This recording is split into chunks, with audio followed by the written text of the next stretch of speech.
14 septembre 1987.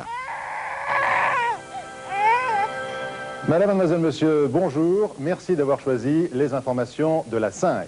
Un historique bonjour de Jean-Claude Bourret relayé par 61 émetteurs. 25 350 000 Français peuvent alors recevoir la 5. Un an d'effort et au fil des mois, de grosses antennes se montent pour arroser les petites et apporter un peu partout les bonjours de Marie-France, Guillaume, Gilles et les autres. La 5 aux 6 coins de l'Hexagone peu à peu, 79 émetteurs installés en un an.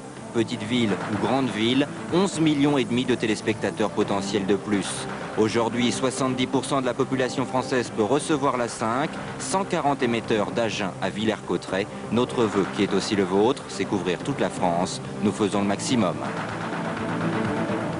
Et puis il y a un point technique que les téléspectateurs ne comprennent pas toujours, c'est qu'ils ont sur leur toit une antenne de télévision tout à fait classique. Et quand il n'y a pas un émetteur tout à fait classique qui envoie des ondes quasiment horizontalement, ils ne peuvent pas capter la 5. Mais s'ils disposent d'une antenne satellite, vous savez, ces antennes paraboliques, eh bien, où qu'ils soient, non seulement en France, mais en Europe, ils peuvent parfaitement capter la 5, qui est captée de l'Afrique du Nord jusqu'au nord de l'Angleterre, en passant par l'Allemagne, l'Italie, la Suisse, etc. Et nous saluons nos téléspectateurs européens.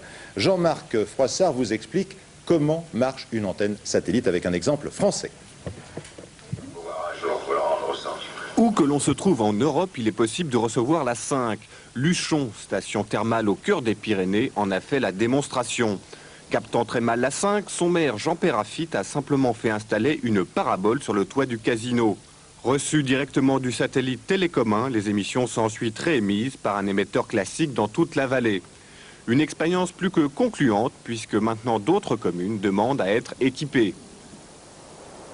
Bien sûr, il y a des communes qui maintenant veulent être desservies par la 5 et nous sommes donc obligés d'installer des relais émetteurs pour pouvoir arroser ces communes.